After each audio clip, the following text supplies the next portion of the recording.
Hello' everyone, এটা নতুন ভিডিঅ'লৈ স্বাগতম জনাইছোঁ। আৰু আজিৰ এই ভিডিঅ'টো ডিছকাছ কৰিবলৈ ওলাইছোঁ এভাৰেজৰ বিষয়ে, যাক আমি অসমীয়াত গড় বুলি কওঁ। চ' আমি গড়ৰ অংক কৰাৰ আগতে বা এভাৰেজৰ অংক কৰাৰ আগতে আমি জানিব লাগিব যে এভাৰেজ কি হয়।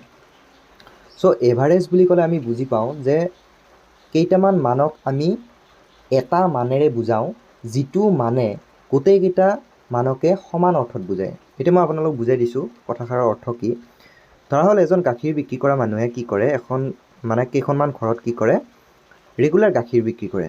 চ' প্ৰথমখন ঘৰত তেখেতে 1 লিটাৰ গাখীৰ বিক্ৰী কৰে, দ্বিতীয়খনত 2 লিটাৰ গাখীৰ বিক্ৰী কৰে, তৃতীয়খনত 3 লিটাৰ গাখীৰ বিক্ৰী কৰে, চতুৰ্থখনত ধৰা হ'ল 4 লিটাৰ দিয়ে। এনেকৈ তেখেতে গাখীৰ বিক্ৰী কৰে, আৰু এখন ঘৰত যেনিবা 5 লিটাৰ গাখীৰ বিক্ৰী কৰে। এতিয়া যদি আমি তেখেতক সোধোঁ যে প্ৰত্যেক দিনে তেখেতে গড়ে প্ৰত্যেকখন ঘৰতে কিমান লিটাৰকৈ গাখীৰ বিক্ৰী কৰে, তেতিয়াহ'লে তেখেতে এটা সংখ্যাত আমাক উত্তৰ দিব, আৰু সেই সংখ্যাটো হৈছে গড়। চ' তেখেতে কি ক'ব, তেখেতে ক'ব যে মই প্ৰত্যেক দিনে এখন ঘৰত 3 লিটাৰকৈ মই গাখীৰ বিক্ৰী কৰোঁ। চ' এইটো কেনেকৈ উলিয়াই, এইটো উলিয়াব কি, তেখেতে কোনোবাখন ঘৰত 5 লিটাৰ গাখীৰ দিছে, কোনোবাখনত তেখেতে 1 লিটাৰ গাখীৰ দিছে, কিন্তু এভাৰেজ বা গড় হিচাপে তেখেতে কি কৰিছে, 3 লিটাৰ গাখীৰ দিছে। কাৰণ কিয়, তেখেতে এই 5 লিটাৰ দিয়া ঘৰখনত যদি 3 লিটাৰ বুলি ধৰি লয়, 1 লিটাৰ যদি গাখীৰ বিক্ৰী কৰা ঘৰখনত তেখেতে 3 লিটাৰ বুলি ধৰি লয়, তেখেতে কি হ'ব, সেইটো এটা এভাৰেজ হ'ব। এই 3 সংখ্যাটোৱে কি কৰিব, গোটেইকেইটা সংখ্যাকে এটা সমান অৰ্থত ভগাই দিব। গতিকে এইটোৱে হৈছে এভাৰেজ। নিশ্চয়কৈ বুজি পাইছে আপোনালোকে মই কি ক'ব বিচাৰিছোঁ। চ' এভাৰেজৰ কনচেপ্ট এইটোৱেই যে এভাৰেজ এনেকুৱা এটা সংখ্যা, যিটো সংখ্যাই কেইটামান মানক এটা সমান অৰ্থত বুজায় বা সমান অৰ্থত ভগাই দিয়ে। ঠিক আছে। চ' এইটো হৈছে গড়। এতিয়া আমি গড়ৰ অংক কৰাৰ আগতে আমি এটা গড়ৰ একদম বেছিক ফৰ্মুলা এটা জানিব লাগিব। চ' সেই ফৰ্মুলাটো হৈছে যে গাণিতিক গড় যদি আমি উলিয়াব লাগে, ওপৰত কি হ'ব, মুঠ ৰাশিৰ সমষ্টিটো উলিয়াই ল'ম। ধৰা হ'ল আমাক 3টা ৰাশি দিয়া আছে, এক্স, ৱাই আৰু জেড, 3টা আমাক ৰাশি দিয়া আছে। চ' আমি কি কৰিম, ইহঁত 3টাৰ যোগফলটো ল'ম বা সমষ্টি ল'ম। ঠিক আছে। এই সমষ্টিটো কি কৰিম, আমি কিহেৰে ডিভাইড কৰিম, টোটেল কেইটা ৰাশি আছে, মুঠ ৰাশি কেইটা বা মুঠ সংখ্যা কেইটা আছে, 3টা আছে। গতিকে ইহঁতৰ যদি আমি এই ভেলুটো উলিয়াওঁ, তেতিয়াহ'লে আমি ইহঁতৰ কি পাম, ইহঁতৰ এভাৰেজ পাম, এভাৰেজটো পাম। ঠিক আছে। এইটোৱে হৈছে এভাৰেজ উলিওৱা বা গড় উলিওৱাৰ একদম বেছিক ফৰ্মুলা। এইটো লিখি ৰাখিব, এইটো জানিলেহে আপোনালোকে অংকবিলাক ভালকৈ কৰিব পাৰিব। এতিয়া চাওক, এতিয়া যদি আমাক বিচাৰে যে ফাৰ্ষ্ট nটা নেচাৰেল নাম্বাৰৰ, আমাৰ যদি এভাৰেজ উলিয়াব দিয়ে, কি হ'ব,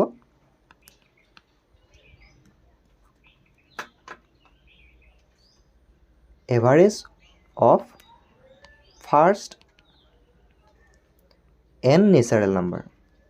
চ' আমাক যদি ফাৰ্ষ্ট nটা নেচাৰেল নাম্বাৰৰ যদি আমাক এভাৰেজ বিচাৰে, তেতিয়াহ'লে কি হ'ব, তাৰ এটা অতি চিম্পুল ফৰ্মুলা এটা আছে। n মানে আপোনালোকক যিকোনো সংখ্যা দিব পাৰে, 10 দিব পাৰে বা 50টা, প্ৰথম যদি 50টা আপোনালোকৰ স্বাভাৱিক সংখ্যাৰ যদি এভাৰেজ উলিয়াব দিয়ে, বা আপোনালোক যদি 150টা ফাৰ্ষ্ট নেচাৰেল নাম্বাৰৰ যদি আপোনালোকৰ এভাৰেজ উলিয়াব দিয়ে, তো কোনো কথা নাই, এটা চিম্পুল ফৰ্মুলা আছে। সেই ফৰ্মুলাটো হৈছে যে n+1 ডিভাইডেড বাই 2। এইটো হৈছে ইয়াৰ চিম্পুল ফৰ্মুলা। চ' আমি কি কৰিম, যে আমাক যেনিবা কুৱেশ্যনত ক'লে যে প্ৰথম 10টা স্বাভাৱিক সংখ্যাৰ গড় নিৰ্ণয় কৰা, প্ৰথম 10টা স্বাভাৱিক সংখ্যাৰ গড় নিৰ্ণয় কেনেকৈ কৰিম, আমি কি কৰিম, 10+1 ডিভাইডেড বাই 2। n কিমান দিছে আমাক, ইয়াতে 10টা দিছে, প্ৰথম 10টা। গতিকে ইয়াৰ ভেলু কিমান হ'ব, ইয়াৰ এভাৰেজ কিমান হ'ব, আমি কিমান কৰিম, 11/2 হ'ব। 11ক যদি আমি 2ৰে ডিভাইড কৰোঁ, আমি কিমান পাম, 5.5 পাম। চ' এই 5.5টো হ'ব প্ৰথম 10টা নেচাৰেল নাম্বাৰৰ কি হ'ব, এভাৰেজ। ঠিক আছে। এইটো নিশ্চয়কৈ বুজি পাইছে।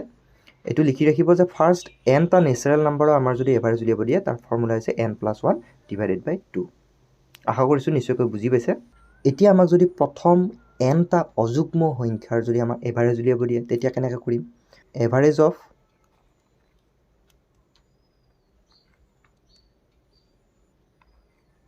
First n odd number. ঠিক আছে, অড নাম্বাৰ।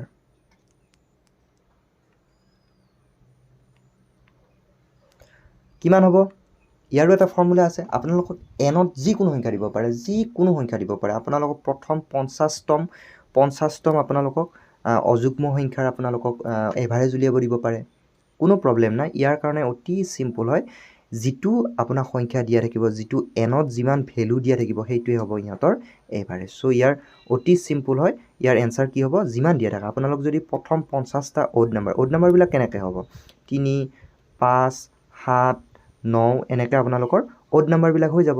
চ' অড নাম্বাৰবিলাকৰ কি হ'ব, এভাৰেজ যদি উলিয়াব দিয়ে 50 নম্বৰ সংখ্যালৈকে 50টা আপোনালোকৰ অড নাম্বাৰ অযুগ্ম সংখ্যাৰ যদি এভাৰেজ উলিয়াব দিয়ে, চ' চিম্পুল হ'ব, এনটো লিখি দিব, এন যিমান দিয়া থাকে 50 দিয়া থাকিলে 50 হ'ব। ঠিক আছে, এনেকৈ আপোনালোকৰ প্ৰথম এনটা অড নাম্বাৰৰ এভাৰেজ উলিয়াব পাৰিব। নেক্সট যেনিবা আপোনালোকক ক'লে যে ফাৰ্ষ্ট এনটা ইভন নাম্বাৰৰ আপোনালোকৰ এভাৰেজ উলিয়াব দিলে। চ' এতিয়া কি হ'ব, ইয়াৰ কাৰণে আপোনালোকে কি কৰিব, আপোনালোকক এনত যিমান সংখ্যা দিয়া থাকিব সেইটোৰ লগত 1 প্লাছ কৰি দিব। ঠিক আছে, ফৰ্মুলাটো হৈছে n+1। আপোনালোকক যদি কয় প্ৰথম 25তম যুগ্ম সংখ্যাৰ গড় উলিয়াব দিয়ে, তেতিয়া কি হ'ব, তেতিয়া হ'ব আপোনালোকৰ এনচাৰ হ'ব 26। ঠিক আছে, এইটো হৈছে আপোনালোকৰ ফৰ্মুলা। এইটো লিখি ৰাখিব, আপোনালোকৰ এক্সামত কুৱেশ্যন আহে যে প্ৰথম 20টা যুগ্ম সংখ্যাৰ গড় উলিওৱা। চ' আপোনালোকৰ কি হ'ব, তেতিয়াহ'লে 21 হ'ব।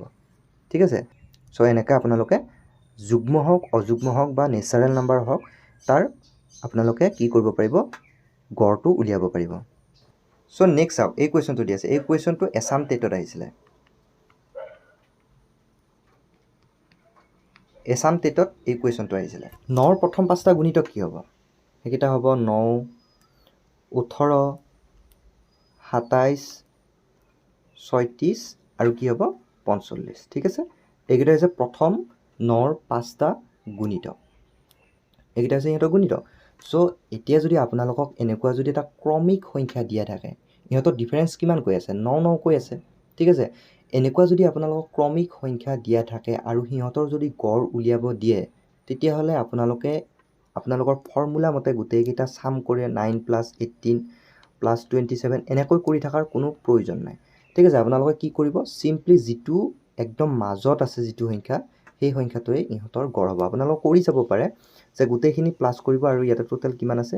যদি আপোনালোকে কৰে 9 + 18 + 27 + 36 + 45, আপোনালোকে যদি এনেকৈ কৰি 5ৰে যদি ডিভাইড কৰে, তেতিয়াহ'লে আপোনালোকৰ ভেলু কিমান হ'ব চাওক। আপোনালোকে টোটেল কিমান পাব, ওপৰত 135 পাব। ঠিক আছে, 135 পাব। 135ক যদি 5ৰে ডিভাইড কৰোঁ আমি এনচাৰ কিমান পাম, এনচাৰ পাম 27। আপোনালোকে কৰি চাব পাৰে। চ' এইটো হৈছে ইহঁতৰ মেথড। যদি আপোনালোকৰ কনজিকিউটিভ নাম্বাৰ দিয়ে, যদি ক্ৰমিক সংখ্যা দিয়ে, আপোনালোকক যদি যুগ্ম সংখ্যাও দিয়া থাকে 2, 4, 6, 8, 10 এনেকৈ যদি আপোনালোকক যুগ্ম সংখ্যাও দিয়া থাকে, এটা ক্ৰমিক সংখ্যাত আছে, এটা ক্ৰমত আছে, গতিকে কনজিকিউটিভ নাম্বাৰ হ'লে ইহঁতৰ মাজৰটোৱে হ'ব কি হ'ব, ইহঁতৰ গড় সংখ্যাটো। ঠিক আছে, চ' এনেকৈ আপোনালোকে কৰিব পাৰিব। গতিকে 9ৰ প্ৰথম 5টা গুণিতকৰ গড় কি হ'ব, 27 হ'ব। নেক্সট কুৱেশ্যন চাওক, নেক্সট কুৱেশ্যন কি দিছে, 12 কেজি চাউলৰ দাম প্ৰতি কেজি 30 টকা। এতিয়া 30 টকীয়া দামৰ চাউল আছে 12 কেজি। তাৰপিছত কি কৈছে, 40 টকা প্ৰতি কিলোগ্ৰাম দামৰ 8 কেজি চাউল। আকৌ 40 টকীয়া দামৰ চাউল কিমান আছে, 8 কেজি। চ' ইহঁতক মিক্স কৰিছে, চাউলৰ লগত মিহলি কৰা হয়। প্ৰতি কিলোগ্ৰাম মিশ্ৰিত চাউলৰ গড় দাম হ'ল, এতিয়া আমি কি কৰিব লাগিব চাওক, ইয়াতে আমি গোটেইখিনি চাউল মিক্স কৰিছোঁ, গোটেইখিনি চাউল একলগ কৰিছোঁ। 12 কেজি আৰু 8 কেজি আমি কি কৰিছোঁ, প্লাছ কৰিছোঁ। 12 কেজি চাউল আৰু 8 কেজি আমি প্লাছ কৰিম। ঠিক আছে, তাৰ পাছত আমি এই 12 কেজিও বেলেগ দামৰ, 8 কেজিও বেলেগ দামৰ চাউল। গতিকে আমাক কুৱেশ্যনটো সুধিছে যে আমি যিমান টোটেল কৰি আমি গোটেইখিনি চাউল মিক্স কৰাৰ পাছত কিমান কেজি পাম, আমি 20 কেজি চাউল পাম। এই 20 কেজি চাউলৰ দামটো কিমান হ'ব, গড়ে কিমান হ'ব, গড়ে মানে এটা দাম হ'ব। সেই চাউলখিনি যিখিনি পাম সেইখিনিৰ দাম প্ৰতি কেজি আমি কিমানকৈ বিক্ৰী কৰিম, গড়ে কিমানকৈ বিক্ৰী কৰিম সেইটো সুধিছে। ঠিক আছে, চ' প্ৰথমতে আমি কি কৰিম, প্ৰথমতে আমি চাই লওঁ 12 কেজি দামৰ যিটো চাউল আছে সেইটোত মুঠতে কিমান টকা আমাৰ মানে খৰচ হ'ব। ঠিক আছে, 12 কেজি দামৰ চাউল আমি কিমান টকাকৈ কিনিম, 12 কেজি দামৰ চাউল আমি 30 টকাকৈ কিনিম। ঠিক আছে, 12 কেজি দামৰ চাউল 30 টকাকৈ কিনোতে আমাৰ খৰচ কিমান হ'ল, 360 টকা আমাৰ খৰচ হ'ব। আকৌ আমি চাওঁ 8 কেজি যি চাউল আছে 40 টকা দামৰ, তাতে কিমান খৰচ হ'ব, তাতে খৰচ হ'ব 320 টকা ঠিক আছে এতিয়া আমি টোটেল কিমান খৰচ কৰিম 20 কেজি চাউল কিনোতে আমি টোটেল খৰচ কিমান কৰিম 360 টকা যোগ 320 টকা কৰিম এতিয়া মুঠতে আমি কিমান খৰচ কৰিলোঁ মুঠতে খৰচ কৰিলোঁ আমি এইখিনি যোগ কৰি দিয়ক 680 টকা এতিয়া আমি পালো যে আমাৰ টোটেল 20 কেজি চাউল কিনোতে খৰচ হ'ব 680 টকা 20 কেজি কিয় ধৰিলোঁ কাৰণ আমি ইহঁতক মিক্স কৰিছোঁ খৰচ হ'ব 680 টকা চাউল আছে 20 কেজি এতিয়া আমি এভাৰেজটো উলিয়াব পাৰিম আমি এভাৰেজৰ ফৰ্মুলাটো কি পাইছিলোঁ এভাৰেজৰ ফৰ্মুলাটো পাইছিলোঁ ওপৰত কি হয় গোটেই যিখিনি বস্তু আছে তাৰ গোটেইখিনিৰ যোগফল হয় বুজি পালে গোটেইকেইটা ৰাশিৰ যোগফলটো হ'ব সো আমাক কি সুধিছে দামটো সুধিছে দামটোৰ মুঠ যোগফল কিমান দামটোৰ মুঠ যোগফল 680 টকা কেনেকৈ পালোঁ 360 আৰু 320 টকা যোগ কৰি পালোঁ মুঠতে কেইটা ৰাখি আছে 20টা হ'ব কাৰণ 12 কেজি আৰু 8 কেজি ঠিক আছে টোটেল হ'ব 20 কেজি চাউল এতিয়া 20 কেজি চাউলৰ দাম মানে আমি এভাৰেজ যদি উলিয়াওঁ তেতিয়াহ'লে কিমান হ'ব এভাৰেজ হ'ব 34 ঠিক আছে 00 কাটা গ'ল 2ৰে 68ক 34 বাৰ যাব গতিকে ইহঁতৰ এভাৰেজ কিমান পাম আমি এভাৰেজ পাম 34 অতি সিম্পল হয় প্ৰথমতে আপোনালোকে যদি কনসেপ্টটো বুজি লয় তাৰ পাছত এটো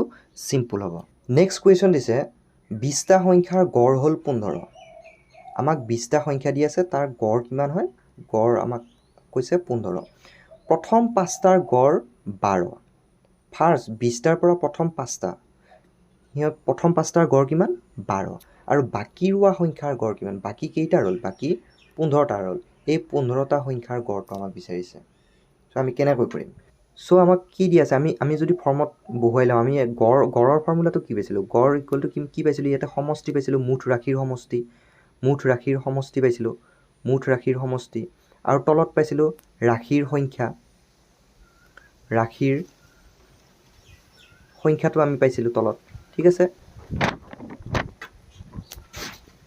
ৰাশিৰ সংখ্যাটো পাইছিলোঁ এতিয়া আমাক ইয়াতে কুৱেশ্যনত কি দি আছে গড় আমাক দি আছে 15 ঠিক আছে সমষ্টিটো আমি নাজানো সমষ্টিটো আমি x বুলি ধৰি ললো সমষ্টিটোৱে আমি উলিয়াব লাগিব প্ৰথম সো সমষ্টি আমি x বুলি ধৰিলো ৰাশিৰ সংখ্যা কেইটা 20টা ঠিক আছে 20টা এতিয়া x ৰ মান কিমান হ'ব x ৰ মান হ'ব 300 ঠিক আছে কাৰণ কিয় ইহ দুটা ক্ৰস মাল্টিপ্লাই হ'ব x ৰ মান আমি কিমান পাম 15 20 গুণ কিমান হ'ব 300 সো প্ৰথম যি আমাৰ 20টা সংখ্যা পাইছিলোঁ আমি 20টা সংখ্যাৰ মুঠ যোগফল মানে মান কেইটাৰ মুঠ যোগফল কিমান পালো 300 পালো নেক্সট কি কৈছে চাওক প্ৰথম 5টাৰ গড় 12 আমি ঠিক একেদৰে মানে গোটেইখিনি পাতি লম ঠিক আছে প্ৰথম 5টা বুলি কৈছে সো গড় কিমান দি আছে 12 দি আছে ঠিক আছে ওপৰত সমষ্টি আমি নাজানো ওপৰৰ সমষ্টিটো x বুলি ধৰি ললো মুঠ ৰাশি কেইটা হ'ব ইয়াতে প্ৰথম 5টা বুলি কৈছে গতিকে 5টা গতিকে x ৰ ভ্যালু কিমান হ'ব ইয়াতে x ৰ ভ্যালু হ'ব 60 ঠিক আছে এতিয়া চাও আমাক 20টা সংখ্যা দিয়া আছে তাৰ প্ৰথম 5টা আমাক কলে যে 5টাৰ আমি বাকি আমি 15টাৰ আমি গড় উলিয়াব লাগে ঠিক আছে এতিয়া আমি বাকি 15টাৰ মানটো টোটেল মানৰ পৰা যদি 5টা বিয়োগ কৰি দিও তেতিয়া আমি বাকি 15টাৰ টোটেল মানটো নাপাম নে গতিকে কি হ'ব 300 বিয়োগ 60 ইকুৱেল টু কিমান হ'ব 240 ঠিক আছে 240 আমি পালো 15টা সংখ্যাৰ মুঠ ৰাশি এতিয়া যদি আমি এভাৰেজটো আমাক কোৱেশ্চন দিছে এভাৰেজটো উলিয়াব লাগে এভাৰেজটো যদি আমি উলিয়াব লাগে এভাৰেজ কিমান হ'ব ওপৰত কি পাম আমি ওপৰত মুঠ ৰাশি আমি মুঠ ৰাশি কেইটাৰ কাৰণে 15টাৰ কাৰণে গতিকে কিমান হ'ব 240 তলত কিমান হ'ব তলত 15টা সংখ্যাৰ কাৰণে ঠিক আছে 15টা সংখ্যাৰ কাৰণে যদি আমি উলিয়াও তেতিয়াহ'লে আমি এভাৰেজ কিমান পাম এটো কাটাকাটি কৰি দিব আপোনালোকে 16 এনসাৰ পাই যাব নেক্সট কুৱেশ্যনটো চাওক নেক্সট কুৱেশ্যনটো কি দি আছে দা এভাৰেজ অফ 1 3 5 7 9 11 সো চাওক ইয়াতে গোটেইকেইটা অযুগ্ম সংখ্যা দি আছে আমি কি পাইছিলোঁ আমি এটা ফৰ্মুলা পাইছিলোঁ যে ফাৰ্স্ট n টা অড নাম্বাৰৰ আমি এভাৰেজটো পাইছিলোঁ কি হয় ফৰ্মুলা মতে n হয় n মানে যিমানটা সংখ্যা দিয়া থাকে আমাক কি কৈছে 25তম সংখ্যা লৈ গতিকে ইয়াৰ এনসাৰ আমি আৰু কৰিবই নালাগে এইবিলাক কিমান যোগ কৰি থাকিব আপোনালোকে কৰিবই নালাগে গতিকে ইয়াৰ এনসাৰ সিম্পলি কি হ'ব ইয়াৰ এনসাৰ হ'ব 25 গতিকে ইয়াৰ এনসাৰ হ'ব অপচন নম্বৰ 2 25 নেক্সট কুৱেশ্যনটো 9টা সংখ্যাৰ গড় 30 ঠিক আছে প্ৰথম 5টা সংখ্যাৰ গড় 25 প্ৰথম 5টাৰ 9টাৰ প্ৰথম 5টা দিয়ে দিছে বাকী থাকিল 4টা শেষৰ 3টা সংখ্যাৰ গড় 35 এতিয়া আপোনালোকক কি কৈছে এনেকৈ 9টা সংখ্যা দিয়া আছে ধৰা হ'ল 3 4 5 6 7 8 9 ঠিক আছে সো প্ৰথম 5টা সংখ্যাৰ আপোনালোকক গড় দিয়া আছে প্ৰথম 5টা সংখ্যাৰ গড় দিয়া আছে আৰু শেষৰ 3টা সংখ্যাৰো গড় দিয়া আছে ঠিক আছে এই যেটো 6 নম্বৰত থাকি গ'ল এই 6 নম্বৰত থাকি যোৱা সংখ্যাটোৰ মান বা 6 নম্বৰত থাকি যোৱা সংখ্যাটো কি সংখ্যা হেতু বিচাৰিছে ঠিক আছে আমি কি কৰিম প্ৰথমতে ইহতৰ টোটাল মানটো উলিয়াই লম 9টা সংখ্যাৰ গড় দিয়া আছে সো আমি এভাৰেজটো দিয়া আছে কিমান প্ৰথম 9টাৰ কাৰণে 30 সো আমি কি কৰিম এভাৰেজৰ ঠাইত এভাৰেজ পাতিলো 30 ইকুৱেল টু কি হ'ব ওপৰত আমি এই 9টা সংখ্যাৰ মুঠ মানটো নাজানো ঠিক আছে সো আমি x ধৰি ললো কিমানটা সংখ্যা দি আছে 9টা ধৰিব পাৰিছে কেনেকৈ পাতিছিলো সো x ৰ ভ্যালু কি হ'ব x ৰ ভ্যালু হ'ব 270 ধৰিব পাৰিছে x ৰ ভ্যালু 270 ইহত ক্ৰস মাল্টিপ্লাই হ'ব আমি এতিয়া কৈছে প্ৰথম 5টা আমি প্ৰথম 5টাৰ কাৰণে উলিয়াই লম প্ৰথম 5টাৰ কাৰণে কি দি আছে আমাক এভাৰেজ কিমান দি আছে এভাৰেজ দি আছে 25 গতিকে প্ৰথম 5টাৰ কাৰণে কি হ'ব টোটাল কিমান হ'ব টোটালটো আমি কি কৰিম আখিৰ মান ইনটু গড় আমি কিমান পাইছো গড় 25 তেতিয়া হলে আমি টোটালটো পাম টোটাল কিমান পালো 125 পালো এতিয়া চাও 9টা সংখ্যাৰ পালো 270 প্ৰথম 5টাৰ মানে যোগফল পালো 125 লাষ্টৰ 3টাৰ এতিয়া আমি উলিয়াম লাষ্টৰ 3টাৰ কাৰণে কিমান হয় এভাৰেজ কিমান দি আছে 35 কেইটা সংখ্যা 3টা সো ইহতৰ সাম কিমান হ'ব সাম হ'ব 105 ধৰিব পাৰিছে এতিয়া আমি কি কৰিম প্ৰথম 5টাৰ মান পালো লাষ্টৰ 3টাৰ মান পালো মুঠতে 8টাৰ মান পালো 9টাৰ মানো পাইছো আমি গোটেইখিনিৰ পাইছো 270 পাইছো আৰু 8টাৰ মান পালো সো এই 8টাৰ মানটো যোগ কৰি যদি 9টাৰ পৰা বিয়োগ কৰি দিও আমি এটা যেটো বাকি ৰল হেতুৰ পাম বুজি পাইছে গতিকে আমি কি কৰিম টোটাল যিমান আছে টোটাল 9টাৰ কিমান হয় 270 তাৰ পৰা কি বিয়োগ দিম এই টোটাল 8টা বিয়োগ দিম 8টা মানে প্ৰথম 5টা কি হয় প্ৰথম 5টা 125 আৰু লাষ্টৰ 3টাৰ মুঠ যোগফল কিমান 105 ঠিক আছে 270ৰ পৰা কিমান বিয়োগ হ'ব এতিয়া 230 হ'ব 270ৰ পৰা যদি 230 বিয়োগ কৰো তেতিয়া হলে আমি এনসাৰ কিমান পাম এনসাৰ পাম 40 সো এই বাকি যেটো সংখ্যা ৰৈছিলে এইটো 6 নম্বৰ সংখ্যাটো যেটো ৰৈছিলে এই সংখ্যাটোৰ মান কিমান 40 সো ইয়াৰ এনসাৰ হ'ব অপচন নম্বৰ 3 40 নেক্সট কুৱেশ্যনটো চাও 10 জন শিক্ষক থকা বিদ্যালয় এটো এডিআৰিত আহিছিলে লাষ্ট বাৰ এডিআৰি এক্সামত এই কুৱেশ্যনটো আহিছিলে ঠিক আছে 10 জন শিক্ষক থকা বিদ্যালয়ত এজনে অৱসৰ লয় 10 জন আছিলে তাৰে এজনে অৱসৰ ললে আৰু লগে লগে এজন নতুন শিক্ষকৰ বয়স 25 বছৰ যোগদান কৰে এজন গ'ল এজন পুৰণা শিক্ষক অৱসৰ ললে তাৰ হলনি লগে লগে কি কৰিলে 25 বছৰীয়া এজন নতুন শিক্ষক আহিলে ঠিক আছে 25 বছৰৰ নতুন শিক্ষক এজনে যোগদান কৰে ফলত শিক্ষকৰ গড় 3 বছৰ হ্ৰাস পায় মানে